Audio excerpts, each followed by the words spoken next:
Okay, so last class 10th में already आप लोगों ने सीक्वेंसेस के बारे में पढ़ा था अर्थमेटिक प्रोग्रेशन के अंदर, ठीक है।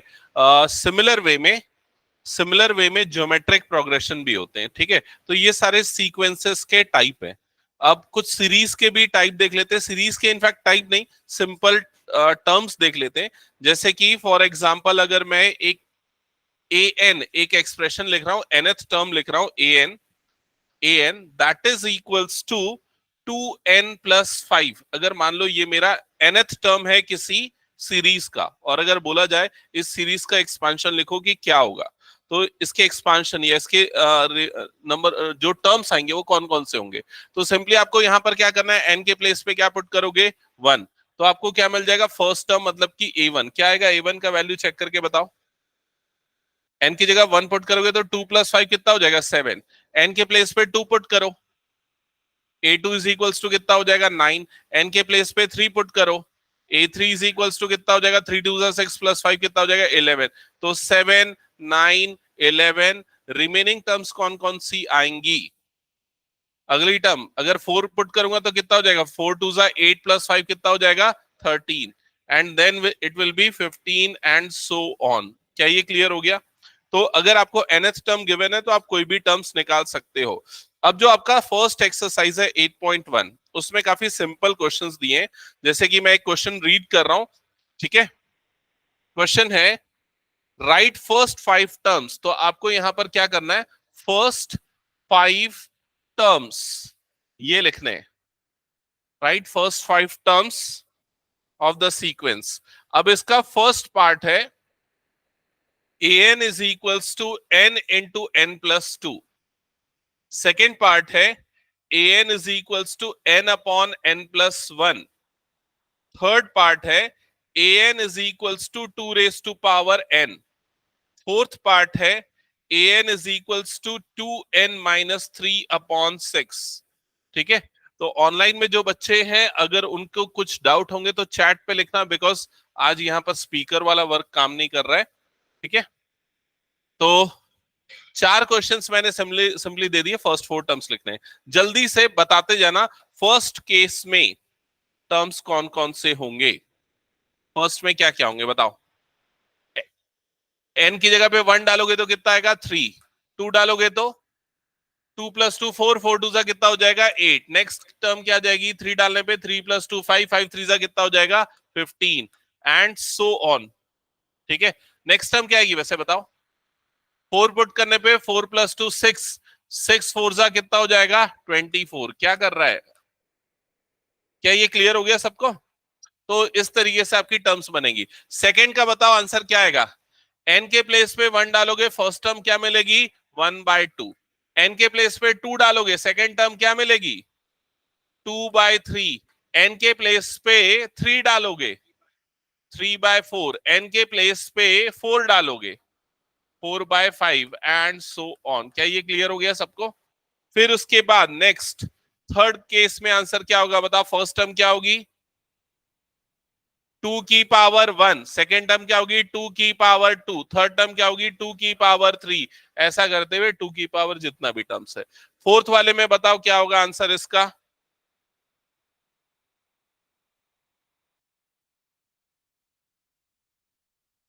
हाँ क्या होगा फोर्थ वाले में आंसर, 1 डालोगे तो कितना आ जाएगा, 2 × 1 - 3/6, मतलब कितना आएगा, -1/6। 2 डालोगे तो कितना आएगा, 1/6। 3 डालोगे तो कितना हो जाएगा, 3 2 6 -3 मतलब 3/6, जो कि कितना आएगा, 1/2 एंड सो ऑन। क्या ये क्लियर हो गया। तो ये ऐसे फालतू सा क्वेश्चन है स्टार्टिंग का, हटा दो फिर इसको मैं। ओके फिर इसके बाद इसी तरीके के और क्वेश्चन है, उसको मैं स्किप कर रहा हूं, जो सिमिलर टाइप के आप लोग बना सकते हो और इवन इनमें से क्वेश्चन आते भी नहीं है।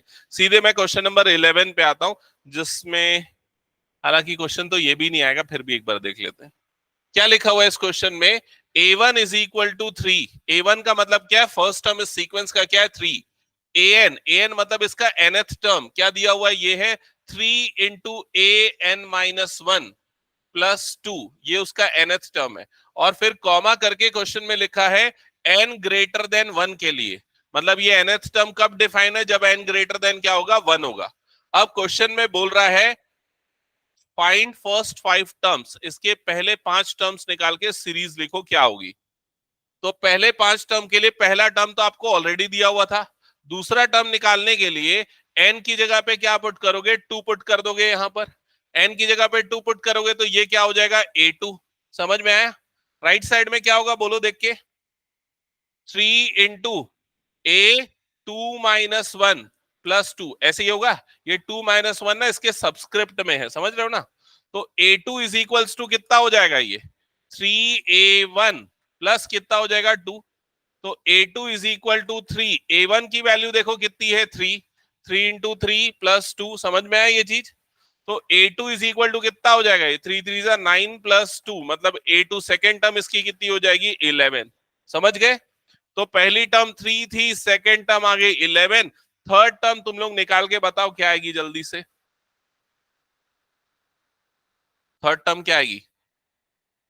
थर्ड टर्म के लिए देखो सिंपली ये 3 और पिछली वाली टर्म को लेंगे यहां पर, तो पिछली वाली टर्म यहां पर कितनी है 11 + 2, तो 11 3 33, 33 + 2 कितना हो गया 35, तो उसकी थर्ड टर्म कितनी आ जाएगी 35। क्लियर हो गया सबको? वैसे ही फोर्थ टर्म a4 निकालना है, तो a4 निकालने के लिए क्या करोगे, 3 इंटू पिछली वाली टर्म कितनी है 35 प्लस क्या कर दोगे 2, तो 35 इंटू 3 कितना होता है 105, 105 + 2 कितना हो जाएगा 107, तो 107 ये आ जाएगी उसकी अगली टर्म। क्या ये सब समझ गए कैसे करना है? हटा दूं फिर इसको मैं? चलो अब इसके बाद आते हैं,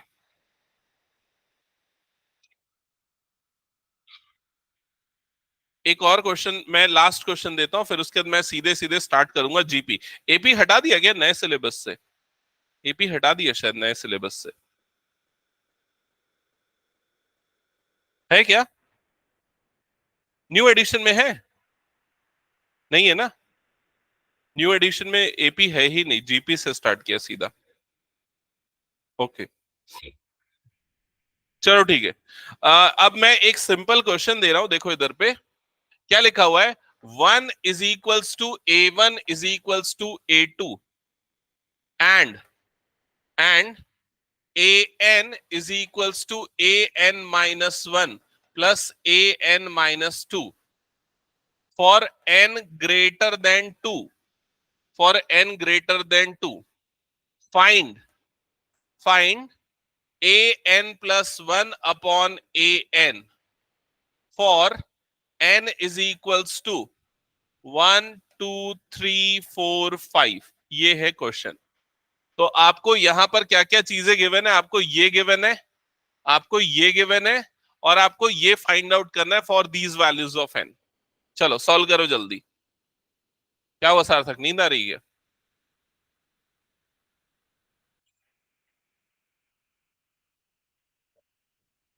नहीं पूरा सॉल्व करके बता मुझे, ऐसा मत कर। फर्स्ट वाला आंसर फर्स्ट टर्म बोल रहा है क्या? देखो मैं एक चीज बताता हूं, जैसे सबसे पहले अगर आपको निकालना है ना, तो n इक्वल टू 1 के लिए रेशियो क्या हो जाएगा, ये हो जाएगा a2/a1, ऐसे ही होगा। तो a2 की वैल्यू पता है तुम लोगों को, पता है ना कितनी है 1, a1 की वैल्यू पता है वो भी कितनी है 1, तो ये कितना आ जाएगा 1। समझ गए कि नहीं क्या बोल रहा हूं मैं? अब n इज इक्वल टू 2 अगर मैं डालता हूं तो ये किसका रेशियो हो जाएगा, a3/a2 का। तो a3/a2 का रेशियो निकालना पड़ेगा। अब a3 पता है क्या तुम लोगों को, a3 पता है क्या, नहीं पता है। लेकिन a3 कैसे निकलेगा, a3 निकालना है तो उसके पहले वाले दोनों टर्म्स को ऐड करना पड़ेगा। पहले वाले टर्म मतलब a1 को और a2 को। तो a1 और a2 दोनों कितने हैं 1, तो 1 + 1 वो कितना हो जाएगा 2। तो ये कितना आ जाएगा, a3 आ जाएगा 2 और a1 आ जाएगा 1। समझ में आया कि नहीं ये चीज? तो ये सिंपली जो पैटर्न बन रहा है ना, क्या बन रहा है देखो मैं समझाता हूं इसको। पहला नंबर है 1, दूसरा नंबर भी क्या है 1, क्लियर। तीसरा जो नंबर है वो कैसे मिलेगा, पिछले वाले दोनों को ऐड करने से। तो पिछले वाले दोनों को ऐड करोगे तो कितना मिल जाएगा, 1 + 1 कितना हो जाएगा 2। अगला जो नंबर आएगा वो फिर से पिछले वाले दोनों का एडिशन होगा, तो कितना होगा इन दोनों का एडिशन 3। अगला नंबर फिर इन दोनों का एडिशन होगा, कितना होगा 5। अगला नंबर इन दोनों का एडिशन होगा, क्या हो जाएगा 8। अगला नंबर क्या आएगा 13 एंड सो ऑन। ये जो पैटर्न या ये जो सीरीज बनती है ना, इसको फिबोनाची सीरीज बोलते हैं। ठीक है, नाम है बस और कुछ नहीं है, उसका कोई यूज नहीं है। अभी फिलहाल तुम लोगों के लिए, ठीक है। तो A2/A3 की वैल्यू कितनी आ गई, 2/1। अगला रेशियो क्या निकालना होगा, A4/A3। देख के बताओ A4/A3 क्या आएगा जल्दी से, 3/2। समझ गए ना ये। अगला क्या आ जाएगा, A5/A4। तो क्या आएगा A5/A4, 5/3। दैट्स इट, बस इतना ही करना था इसमें। हो गया, हटा दू फिर इसको मैं। तो ये फर्स्ट एक्सरसाइज जो है ना उतने ज्यादा काम की नहीं है, ऐसा ही है बस, वो सीरीज एक्सपेंशन निकालना। अब स्टार्ट करते हैं जीपी। तो हेडिंग डालना जीपी, फुल फॉर्म होता है ज्योमेट्रिक प्रोग्रेशन। ज्योमेट्रिक प्रोग्रेशन,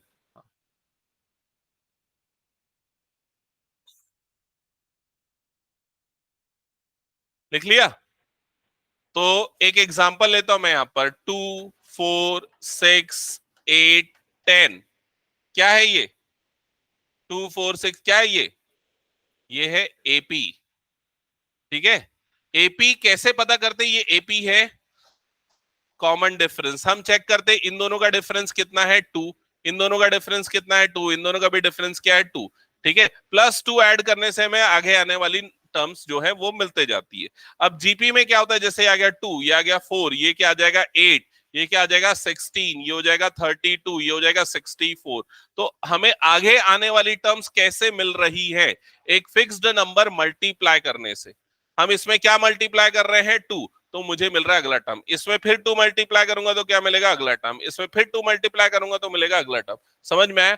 तो एपी में एक फिक्स्ड नंबर ऐड किया जाता है तो आगे आने वाले टर्म्स मिलते हैं। जीपी के लिए एक फिक्स्ड नंबर क्या करते हैं, मल्टीप्लाई करते हैं तो हमें आगे वाले टर्म्स मिलते हैं। क्या ये क्लियर हो गया। तो अगर आपको कोई भी पैटर्न दिया हुआ है तो वो जीपी है या नहीं, वो कैसे पहचानोगे, कोई रूल होना चाहिए ना। जैसे एपी के लिए रूल क्या है, A2-A1 निकाल के देखोगे, A3-A2 निकाल के देखोगे। समझ रहे हो कि नहीं। दो कंसेक्यूटिव टर्म्स का डिफरेंस सेम आया तो एपी है। यहां कैसे चेक करेंगे, यहां क्या रूल बनाएंगे, हम डिवाइड करके देखेंगे। हम क्या करके देखेंगे, A2/A1 का रेशियो निकालेंगे। जैसे यहाँ A2 क्या है मेरे पास 4, A1 क्या है मेरे पास 2, तो 4/2 कितना आया 2। फिर वैसे ही A3/A2 का रेशियो निकाल के देखेंगे। तो A3/A2 कितना आएगा, 8/4, 8/4 अगेन कितना आ जाएगा 2, 16/8 कितना आएगा 2, एंड सो ऑन। क्या ये क्लियर हो गया। तो जीपी है या नहीं ये चेक करने के लिए हम रेशियोज देखते हैं टर्म्स के। क्लियर हो गया ये चीज। और ये जो रेशियो सेम आता है तो उसे हम क्या बोलते हैं, कॉमन रेशियो। ओके। तो अब यहां पर जीपी अगर समझ में आ गया तो कुछ इंपॉर्टेंट टर्म्स लिख लो। तो जीपी की जो टर्म्स है उसे usually A1, A2, A3 and so on up to AN से डिनोट करेंगे। ठीक है। यहां पर A1 का मतलब क्या होता है, फर्स्ट टर्म, फर्स्ट टर्म। और फर्स्ट टर्म को कई बार सिंपली ए से भी डिनोट किया जाता है, जैसे एपी में भी हम करते थे। ठीक है। A2 का मतलब क्या होगा, सेकेंड टर्म। सेकेंड टर्म मतलब सेकेंड पोजीशन में आने वाली टर्म। A3 का मतलब क्या होगा, थर्ड टर्म। ऐसा करते हुए, ऐसा करते हुए जो nth टर्म है उसे हम किससे डिनोट करेंगे, AN से। AN क्या डिनोट करेगा, nth term of GP. Clear हो गया ये चीज। फिर उसके बाद दूसरी जो इंपॉर्टेंट चीज है वो आपको लिखना है, common ratio. Common ratio, common ratio को डिनोट किया जाता है स्मॉल आर से, स्मॉल आर से। और ये कैलकुलेट करने का तरीका होता है A2/A1 या फिर A3/A2 या फिर A4/A3, कंसेक्यूटिव टर्म्स का रेशियो। ये होता है कॉमन रेशियो। नोट डाउन कर लिया यहां तक सबने। ओके। अब सबसे इंपॉर्टेंट चीज ये है कि अगर मान लो हमें किसी भी जीपी के, किसी भी जीपी के first term, first term, first term का मतलब ए, और कॉमन रेशियो, कॉमन रेशियो मतलब कि आर, ये गिवन है तो हम उस जीपी को फॉर्म कर सकते हैं। जैसे कि फॉर एग्जांपल अगर मैं एक एग्जांपल लेता हूं, a is equals to 5, r is equals to 3, GP की टर्म्स बताओ, find the terms of GP. A5 हो गया, R3 हो गया, जीपी की टर्म्स बताओ। तो जीपी की पहली टर्म क्या हो जाएगी 5, दूसरी टर्म क्या होगी 5 3 कितना हो गया 15, तीसरी टर्म क्या हो जाएगी 15 3 कितना हो जाएगा 45, फिर 45 इंटू 3। समझ में आया कि नहीं ये चीज? दैट्स इट, ये करना होता है। ओके, अब अगर मान लो मुझे किसी जीपी की पहली टर्म पता है, कॉमन रेशियो पता है, मैं इसकी सेकेंड टर्म निकालना चाह रहा था A2, तो मैंने क्या किया बताओ? ए और आर को क्या कर दिया? मल्टीप्लाई। तो A2 कैसे निकलता है? ए आर से। थर्ड टर्म A3 निकालने के लिए क्या करना पड़ेगा? इसमें फिर से आर मल्टीप्लाई कर दो, इसमें फिर आर मल्टीप्लाई होगा तो क्या बन जाएगा? ये ए आर स्क्वायर। A4 निकालने के लिए क्या करना पड़ेगा? इसमें आर मल्टीप्लाई कर दोगे तो क्या बनेगा? ए आर की पावर 3। समझ रहे हो? ऐसे ही करते हुए मान लो मुझे 10th नंबर की टर्म निकालनी, तो क्या होगा? ए आर की पावर 9। तो इससे मैं जनरल टर्म का फॉर्मूला बना सकता हूं, ए एन का फॉर्मूला क्या बनेगा? लॉजिक देखो और बताओ। ए आर की पावर n-1, तो ये हो गया हमारे nth टर्म ऑफ जीपी का formula. nth term of GP का फॉर्मूला। ये सबको क्लियर हो गया? ओके, अब इसके अलावा sum of n terms of GP भी है, लेकिन फिलहाल मैं वो अभी नहीं बताता। पहले हम जो अभी तक पढ़े उस पे क्वेश्चन सॉल्व कर लेते हैं। हटा दो इसको मैं।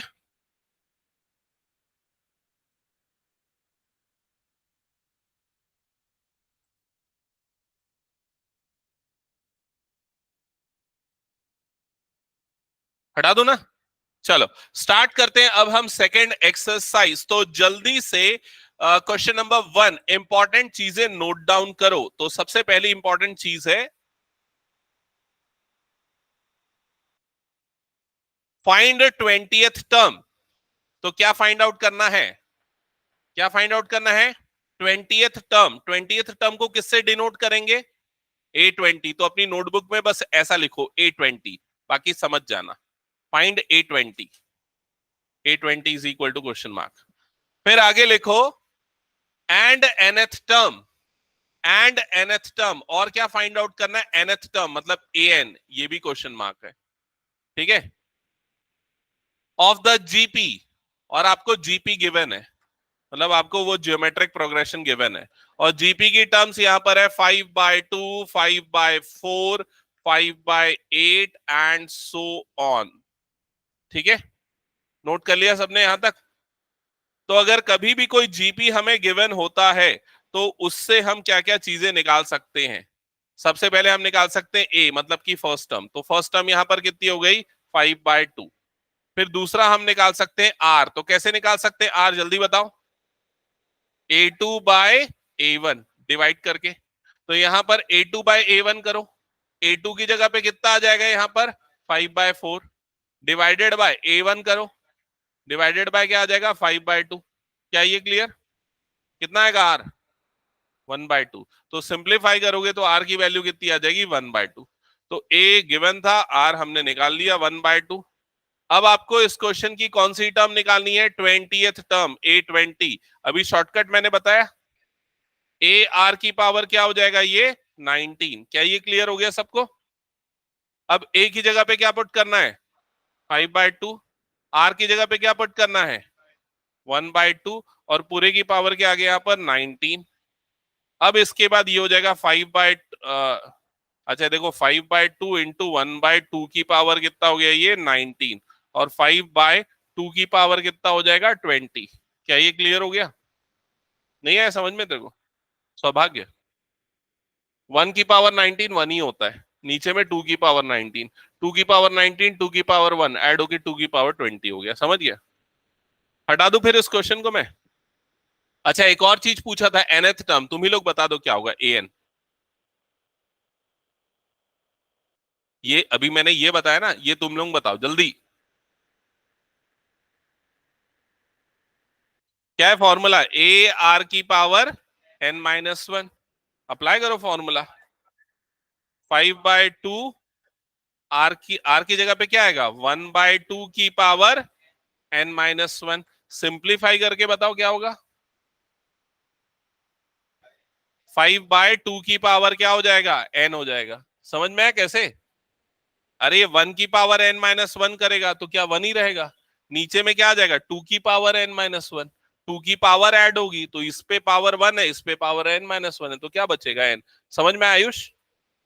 हटा दूं फिर ये क्वेश्चन में? कुछ नोट करना है तो करो, अदरवाइज मैं हटा रहा हूं। नेक्स्ट क्वेश्चन स्टार्ट करते हैं, question number 2।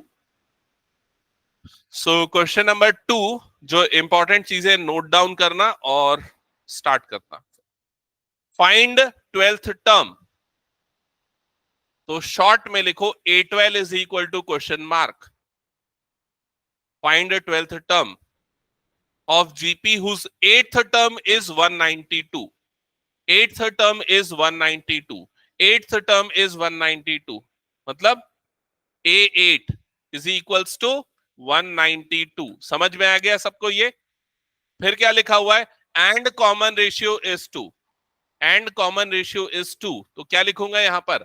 R is equals to 2। समझ गए सभी ये? ओके। अब 8 का फॉर्मूला क्या होता है बताओ जल्दी से? ए आर की पावर 7 इज इक्वल टू 192। अब क्या करें? क्या करें? आर की जो वैल्यू है उसे यहां आर की जगह पे रख दो। तो क्या हो जाएगा? ए और 2 की पावर 7 इज इक्वल्स टू 192। समझ में आ गया सबको ये? इससे क्या मिल जाएगा? ए निकालो जल्दी, ए क्या आएगा बताओ? ये हो जाएगा ए, और 2 की पावर 7 कितना होता है? 128। तो ये हो जाएगा 128 इज इक्वल्स टू 192। तो ए हो जाएगा 192 डिवाइडेड बाय 128। ठीक है? किससे काट रहे हो? 16 से कट जाएगा मेरे ख्याल से दोनों। 2 से काटते जाओगे तो बहुत टाइम लग जाएगा। सीधा 16 से काटो। 16 1 जा 16, 16 2 जा 32। फिर ये 16 की टेबल में आता है 128। हाँ, कितने बार में आता है प्रखर? 10th में 90% से ऊपर ना? हाँ बता, कितने टाइम से आता है? कितना परसेंट है 10th में? ऐसे ही ले आते हो 90% और 16 की टेबल याद नहीं रखते। हाँ सार्थक बता। हाँ 16, 16 8 जा 1 16 8 जा गलत बोल रहा है आई थिंक। 16 7 जा 120, 16 8 जा 128। हाँ सही बोला, 16 8 जा 120, 16 9 जा 144, 16 10 जा 160। हाँ तो फिर उसके बाद किससे कटेगा? 4 2 जा, और ये कितना हो जाएगा? 4 3 जा। तो ए की वैल्यू कितनी आ जाएगी यहाँ पर? 3/2। क्या ये क्लियर हो गया सबको? हाँ, तो ए की वैल्यू मिल गई, आर की वैल्यू मिल गई। अब हमें क्या निकालना है यहाँ पर? A12। तो A12 कैसे निकालेंगे? ए आर की पावर क्या हो जाएगा? ये 11। वैल्यू पुट कर दो जल्दी से। आ गया आंसर?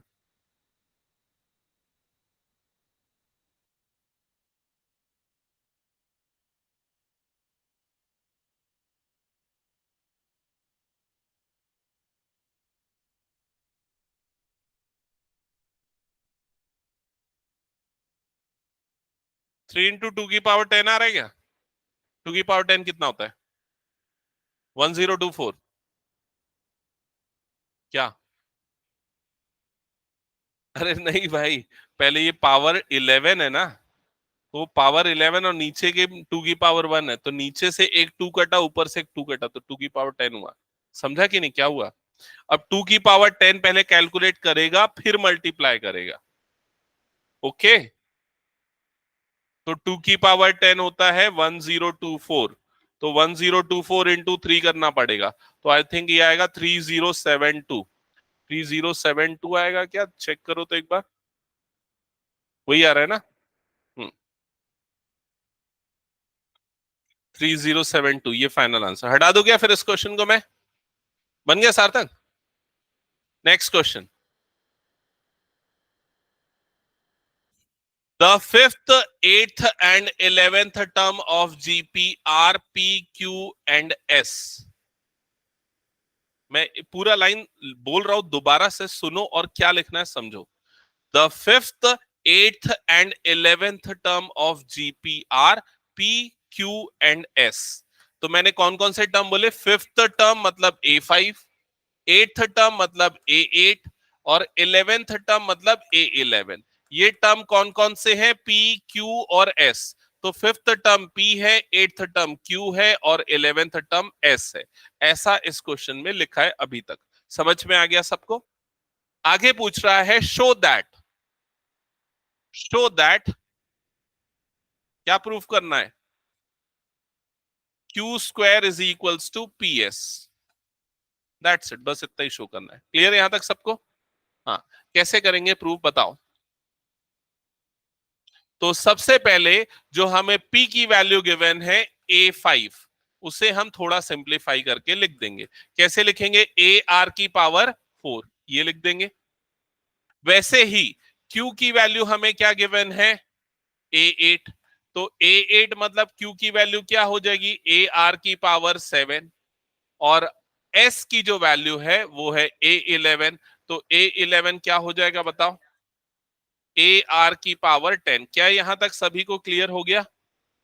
अब इस वाली वैल्यू को इक्वेशन 1 ले लो, इसे इक्वेशन 2 ले लो, इसे इक्वेशन 3 ले लो, जहां हमने पी क्यू एस की वैल्यू निकाली। अब जो हमें प्रूफ करना है उसका आर एच एस ले ले, कोई भी साइड लेने पे चलता, RHS ले लेते, राइट हैंड साइड। तो राइट हैंड साइड में क्या लिखा हुआ है देखो यहां पर? PS ऐसे ही लिखा हुआ है। तो P और S की वैल्यू डाल दो। P की जगह पे क्या डालोगे? ar⁴ इंटू S की जगह पे क्या डालोगे? ar⁴ 10, यही डालोगे। अब ये मल्टीप्लाई होगा तो a इंटू ए क्या होता है? a²। और दूसरा वाला r की पावर क्या हो जाएगा? 14। पावर साइड हो जाएंगी। क्या ये क्लियर हो गया सबको? हाँ, 14 ही 14। ठीक है। अब हमें ये क्या प्रूफ करना है? किसके इक्वल आना चाहिए ये? क्यू स्क्वायर के। क्यू कितना है देख लो? ar⁴ 7। इसका क्या आना चाहिए? Whole square. समझ में आ रहा है? तो उसका होल स्क्वायर लाने के लिए मैं इसको ऐसा लिख सकता हूं क्या? देखो एक बार, a इंटू r⁴ 7 और होल स्क्वायर। क्योंकि इसका पावर 2 हो जाएगा तो पावर 14, और इधर पे ये समझ में आया सबको ये। और इसको किससे रिप्लेस कर सकता हूं फिर मैं? क्यू से। तो ये किसके इक्वल आ गया? क्यू स्क्वायर के। और दैट इज इक्वल टू क्या हो गया यहां पर? LHS। That's it. समझ गए सभी? विदाउट सौभाग्य? हाँ, ये यहां पर ये वाला स्टेप समझ में आया? यहां पर क्या किया मैंने? दोनों से पावर 2 को बाहर कर दिया। ऐसा क्यों किया? क्योंकि मुझे Q की वैल्यू इतनी है पता है, ताकि मैं इसको Q से बदल सकूं। इसकी जगह पे Q डाल दिया तो क्या आ गया? क्यू स्क्वायर आ गया। क्यू स्क्वायर हमारा लेफ्ट हैंड साइड है। प्रूफ हो गया RHS और LHS इक्वल। हटा दो फिर। चलो नेक्स्ट क्वेश्चन ट्राई करो। जिनके पास बुक है वो लोग तो देख ही सकते हो। ओके, सो नेक्स्ट क्वेश्चन, जल्दी से इंपॉर्टेंट चीजें नोट डाउन कर लेना उसमें। और क्वेश्चन है, the fourth term of GP is square of second term. The fourth term of GP is square of second term. Fourth term is square of second term. Fourth term मतलब A4, square है second term का, मतलब is equal to क्या हो गया? A2 square. क्या ये समझ में आ गया सबको जो मैंने लिखा? Fourth term is square of second term and the first term is -3 and the first term is -3. First term is -3. First term मतलब a, इसकी वैल्यू कितनी है? -3। a1 या a -3 है। ठीक है। फिर लिखा है determine the seventh term. Seventh term determine करना है। Determine the seventh term. तो सेवेंथ टर्म को किससे डिनोट करते हैं? A7, और फॉर्मूला लगेगा ar⁴ 6। तो हमें a पता है और क्या निकालना है? r। तो आर निकालने के लिए क्या करोगे? क्या करोगे आर निकालने के लिए? इस वाले को यूज करो, जो ये वाला पार्ट गिवन है, यूज करके निकालो आर क्या आएगा बताओ।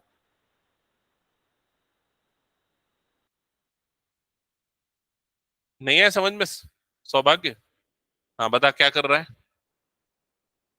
A4 जीपी की टर्म है तो क्या लिखेगा? ar⁴ 3। ये समझा कि नहीं? Is equal to A2। A2 को क्या लिखेंगे हम? AR लिखेंगे। ये समझ में आया कि नहीं? अब ये ar⁴ 3 is equal to A² into R²। ये समझा? फिर क्या होगा? कटेगा, यहां से एक कट जाएगा, यहां से एक ए कटेगा, यहां से एक ए कटेगा, यहां से आर स्क्वायर कटेगा और यहां से भी दो आर कटेंगे। तो क्या मिला यहां पर, आर इज इक्वल्स टू ए। क्या ये क्लियर हो गया? तो आर ए के बराबर है, तो आर की वैल्यू भी कितनी हो जाएगी, -3। आया समझ में ये? प्रखर नहीं आया? क्या समझ में नहीं है बता? ये दोनों इक्वल था, ये तो पहले लिख दिया था ना मैं। A4 की जगह पे क्या लिख दिया, AR⁻3। A2 तेरा सेकेंड टर्म है, सेकेंड टर्म क्या होगा, AR। समझा कि नहीं? अच्छा, वो कैलकुलेट करके पुट किया क्या?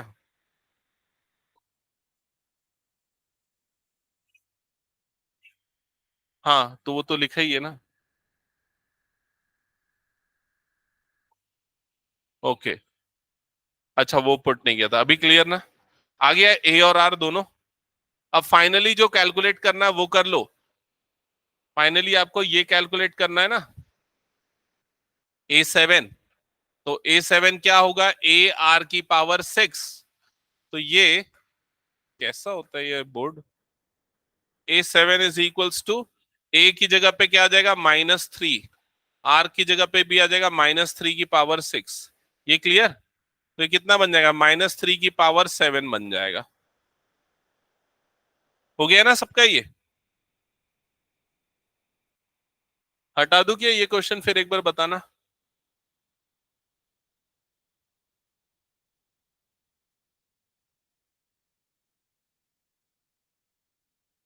ओके चलो नेक्स्ट करते हैं, क्वेश्चन नंबर 5। हटा दो ना इसको। क्वेश्चन नंबर 5 में 3 पार्ट है, नोट डाउन करना। क्वेश्चन नंबर 5, इसमें लिखा है which term of following sequences, which term of following sequences, following sequences. इसका पार्ट ए है 2,2√2, 4, so on is 128 question mark. Part B √3, 3, 3, so on is 729 question mark. Part C 1/3, 1/9, 1/27, so on is 1/19683 question mark. तो ये है overall 3 questions. तो which term मतलब कौन सी term, तो ये बोल रहा है ये जो जीपी बन रहा है इसमें 128 कौन सी टर्म है ये आपको बताना है ना? मतलब समझ में आया कि नहीं? एन निकालना है, ए एन नहीं, एन निकालना है। जैसे अगर मैं बोलूं विच टर्म इज 4, तो आपका आंसर क्या होगा, third term. Third term is 4, तो थर्ड मतलब 3 इसकी पोजीशन है। ठीक है, वैसे ही कौन सा टर्म 120 एन है, तो उसके लिए हमें क्या निकालना पड़ेगा, एन निकालना पड़ेगा। तो सबसे पहले ये फर्स्ट वाला मैं समझा देता हूं। यहां पर आपको एन निकालना है, ये समझ में आ गया। क्या क्या चीजें गिवन है, तो ए तो सीधे सीधे गिवन है, ए की वैल्यू क्या है यहाँ पर 2। और आर कॉमन रेशियो निकालना पड़ेगा। कॉमन रेशियो कैसे निकलेगा, A2/A1। A2/A1 तो 2√2/2 कटेगा तो कितना आ जाएगा ये, √2। तो आर की वैल्यू भी आपको पता चल गई क्या है, √2। अब क्या करेंगे, और क्या चीज पता है हमें, हमें ये लास्ट वाली टर्म पता है। लास्ट वाली टर्म को हम क्या मान लेते हैं, ए एन मान लेते हैं, nth टर्म। वो कितना हो गया हमारा, 128। समझ गए ये? अब ए एन का फॉर्मूला लगाओ यहां पर। क्या होता है ए एन का formula, AR⁻n-1 is equals to कितना हो गया ये, 128। क्या ये क्लियर? अब वैल्यू पुट कर दो, तो ए की जगह पे पुट करो 2, आर की जगह पे क्या पुट करोगे, √2, पूरे की पावर कितना हो गया, n-1 इज इक्वल्स टू 128। क्या यहां तक सबको क्लियर? सॉल्व करो, एन की वैल्यू बताओ क्या आएगी।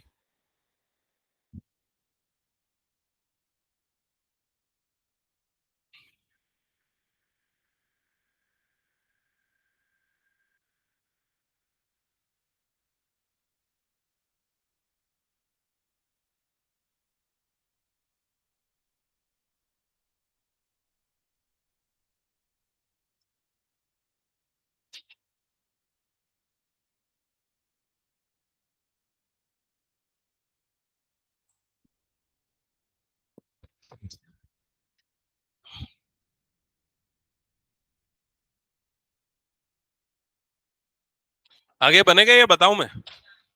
बता दूं, नहीं बन रहा है? ओके, देखो, ये हो गया टू, ये √2 को भी टू बनाना है, क्या करना पड़ेगा? टू की पावर में लगा देंगे 1/2। क्लास 9 पढ़े हो ना सब? हम्म। और होल की पावर क्या हो जाएगा यहाँ पर? n-1। क्या ये क्लियर हो गया सबको? 128 को भी टू बनाना है, तो टू की पावर कुछ लिखने पे 128 आता है, वो कुछ क्या है? 7। तो टू की पावर 7 कितना होता है? 128। यहां तक समझ में आएगी ना? एक बार जल्दी से बताओ मुझे, यहां तक क्लियर सबको? हाँ। अब इसके बाद क्या होगा? यहां पर टू इंटू ये टू की दोनों पावर मल्टीप्लाई होंगी, तो टू की पावर क्या बनेगा बताओ जल्दी से? गुड, n-1 अपॉन क्या बन जाएगा? टू इज इक्वल्स टू, ये टू की पावर क्या हो गया यहाँ पर? 7। क्या ये समझ में आ गया? अब ये टू का क्या करें? इसको या तो पावर प्लस करो, लेकिन वो बड़ा कॉम्प्लिकेटेड हो जाएगा। बेटर है उसको क्रॉस मल्टीप्लाई करके इधर फेंक दो, तो इधर जाएगा तो यहाँ अपॉन में आ जाएगा। समझ में आया ये चीज? तो क्या बनेगा बताओ जल्दी से? टू की पावर n-1 अपॉन टू, और ये टू की पावर 7 अपॉन टू, ऐसे ही होगा। तो एक टू कट जाएगा इधर पे, टू की पावर क्या हो जाएगा? 6।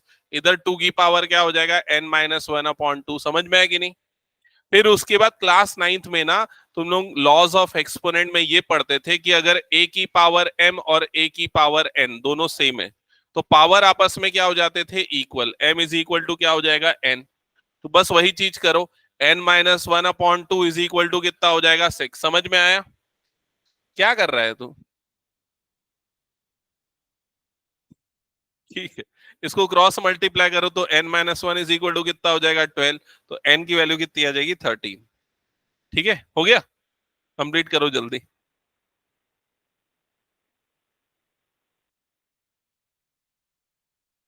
अब जिनका हो गया ना, वो अगला क्वेश्चन बना के दिखाओ जल्दी से। सौंप भाग गया, तू अपना क्वेश्चन सॉल्व कर।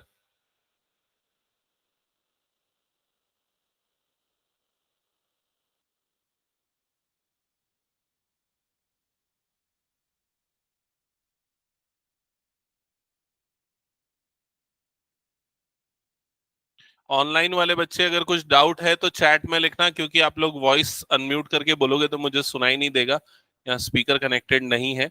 और अगर समझ में आ रहा है तो भी बता देना।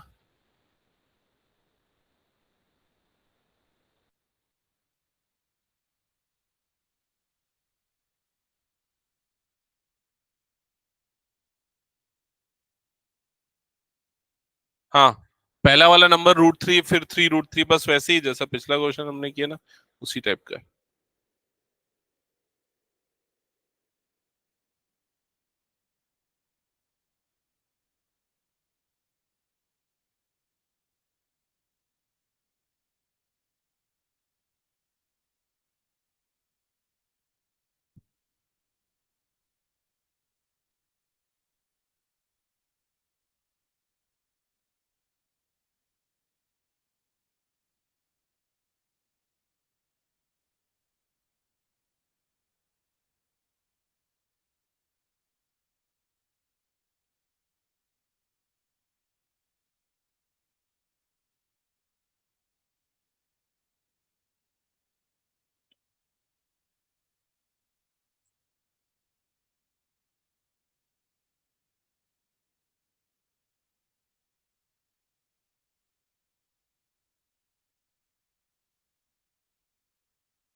बन रहा है क्या?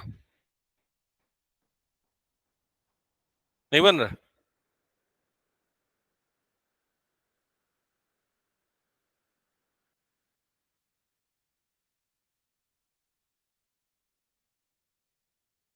एकदम ऐसे ही तो बनाना है जैसा पिछला क्वेश्चन बनाया।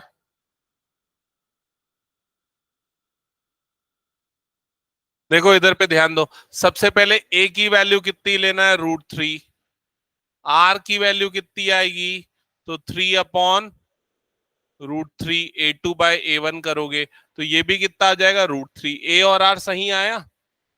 फिर उसके बाद ए एन की वैल्यू क्या ले रहे हो यहां पर, an इज इक्वल्स टू कितना हो जाएगा, 729। क्या ये क्लियर, an।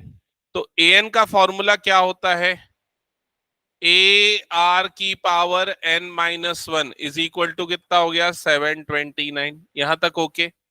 अब इसमें a की जगह पे √3 डालो, r की जगह पे भी √3 डालो, और उसकी पावर कितना हो गया, n-1 इज इक्वल्स टू 729। यहां तक समझ में आया, यहां तक किया, फिर नहीं हो रहा है, तो यहां √3 की पावर 1, √3 की पावर n-1 पावर को ऐड कर दो। हर बार सेम तरीका नहीं, थोड़ा तो दिमाग लगाओ ना, यहाँ पर पावर ऐड हो जाएगी ना, तो कितना बनेगा ये, 729। समझ में आया ये, तो ये -1 +1 कट जाएगा, तो क्या बचा, ये √3 की पावर, √3 पूरे की power n is equals to कितना हुआ ये, 729। क्या ये क्लियर हो गया यहां तक। अब √3 तेरा भी नहीं बना सुयश, ओके। √3 को 3 बनाने के लिए पावर को क्या लिखेंगे, 1/2, और होल की पावर क्या लिखेंगे, n। 729 भी 3 की पावर कुछ होता है, 3 की पावर 6, 3 की पावर 6 होता है, यस करेक्ट। तो यहां पर क्या आ जाएगा, 3 की पावर 6। ओके, यहां तक हो गया सबका, ओके। अब ये 3 की पावर पावर मल्टीप्लाई होगी तो क्या बनेगा, n/2 इज इक्वल टू 3 की पावर 6। क्या यहां तक क्लियर हुआ, सबको चेक कर लो एक बार। हाँ, फिर उसके बाद क्या करेंगे, पावर्स को सेम कर देंगे, तो n/2 इज इक्वल टू कितना हो जाएगा, 6। तो n की वैल्यू कितनी आ जाएगी, 12। दैट्स इट, बन गया। अब बनाओ आखिरी वाला खुद से एक बार सही पूरा। क्या, कहां पर,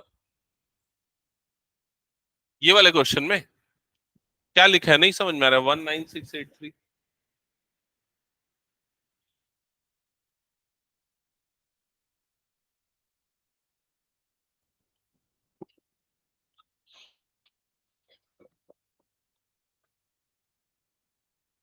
अरे ये कैमरा ऑफ हो गया है।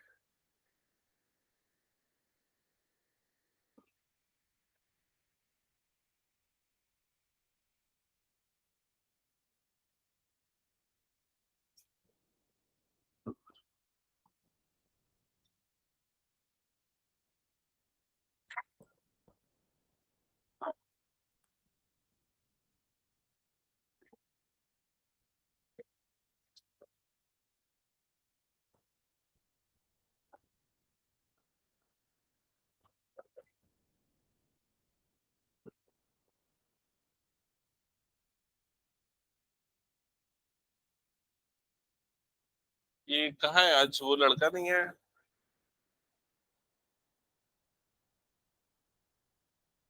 नहीं नहीं, वो लक्ष्य भी नहीं है, एक और, निखिल निखिल। कल मेरे को बोल के गया कि मेरे को बहुत सारे डाउट्स है, मैं कल आके पूछूंगा, आज गया हूँ।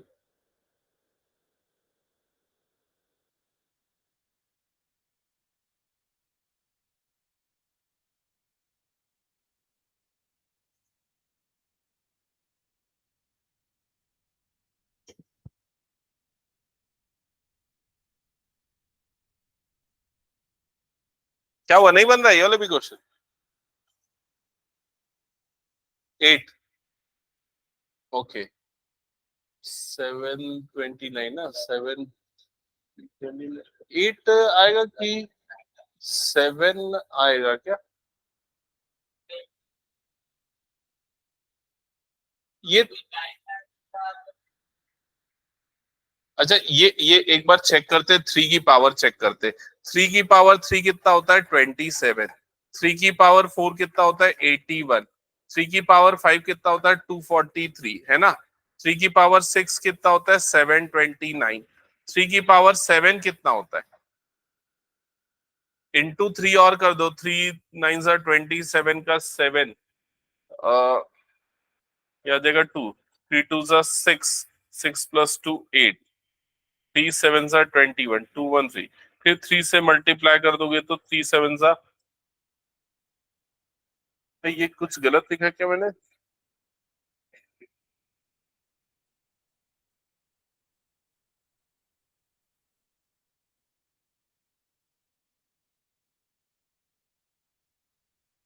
फिर इंटू एक बार और 3 करेंगे तो 3 की पावर 8 मिलेगा। 3 की पावर 8 एक बार चेक करो तो कितना होता है? 3 7 21 का 1, ये आ गया 2 है। 3 8 24 +2 26 का 6, ये आ गया 2, 3 1 3 +2 5, 3 2 6, फिर इंटू एक और 3 करना पड़ेगा। 3 1 3, 3 6 18 का 8, ये आ गया 1, 3 5 15 +1 16 का 6, अगेन 3 से 19386। 3 की पावर 9 होता है ना? ये जो नंबर दिख रहा है ना, ये एक्चुअली 1/3 की देख लो इधर पे। ठीक है, हो गया क्या ये सबका? आ गया आंसर? कितना आ रहा आंसर? 9। हाँ, क्योंकि यहाँ पर ए की वैल्यू 1/3 होगी, आर की वैल्यू भी कितनी होगी? 1/3 होगी, और ए एन की वैल्यू ये आ जाएगी 1/3 की पावर। फिर a n is equals to, ये ऐसा करेंगे, a n is equals to 1/3 की power 9, a r to the power n minus 1 is equals to 1/3 की पावर 9। फिर ये 1/3 इंटू 1/3 की पावर n-1 बन गया ना सबका? बताऊं क्या इसको? हो गया ना? हटा दो फिर इसको। तुम लोग बनाते हो कि क्या करते रहते हो? इस सौभाग्य को अगली क्लास में पनिशमेंट दूंगा अगर नहीं पढ़ के आया तो। चलो नेक्स्ट, नेक्स्ट क्वेश्चन लिखो।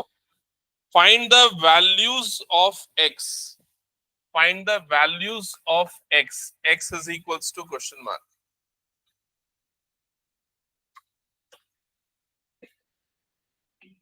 if the numbers if the numbers -2/7 comma x comma -7/2 are in GP, तो आपको x निकालना है अगर ये तीनों नंबर किसमें है? जीपी में। चलो जल्दी बताओ कौन आंसर कर रहा है? हाँ प्रखर, बता जल्दी आंसर।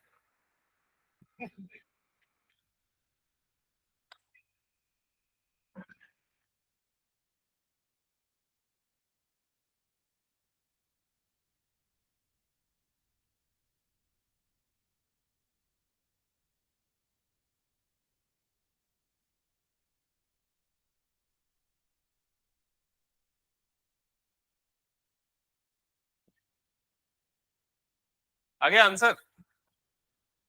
नहीं बना गया? बताऊं? हिंट चाहिए किसी को? ये वाला टर्म A1, ये वाला टर्म A2, ये वाला टर्म A3, ये तीनों किस में है?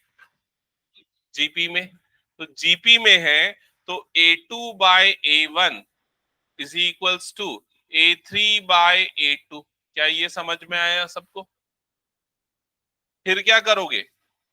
A2 को इधर क्रॉस मल्टीप्लाई, A1 को इधर, तो लेफ्ट साइड में क्या आ जाएगा? A2 का स्क्वायर, राइट साइड में क्या आ जाएगा? A1 into A3।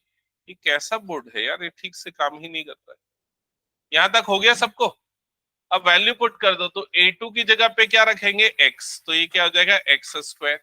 A1 into A3, तो A1 की जगह पे -2/7, A3 की जगह पे -7/2। समझ में आया सबको? अब क्या होगा? ये 7 कट, ये 2 कट, माइनस माइनस कट के क्या हो गया? प्लस। क्या बचा? 1। तो x² इज इक्वल्स टू बना 1, तो x की वैल्यू क्या आएगी? +-1। √1 की वैल्यू +-1, दोनों वैल्यू देंगे। ठीक है, हो गया सबका ये? हटा दो, नेक्स्ट क्वेश्चन पे जाए। फिर कैमरा बंद हो गया।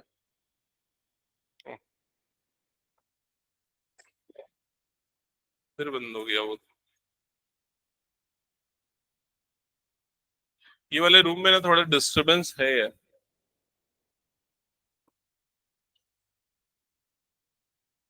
पता नहीं क्या हो गया है प्रॉब्लम। चलो नेक्स्ट क्वेश्चन पे आते हैं। नेक्स्ट क्वेश्चन नोट करो जल्दी से। अच्छा, अब इसके बाद सम वाले क्वेश्चंस है ना। ठीक है, sum of N terms of GP. ठीक है, एक काम करते हैं, इसके बाद ना मैं अगली क्लास में ही बताता हूँ, आज यही एंड कर देता हूँ। ये वाले रूम में मेरे को जम नहीं रहा पढ़ाते।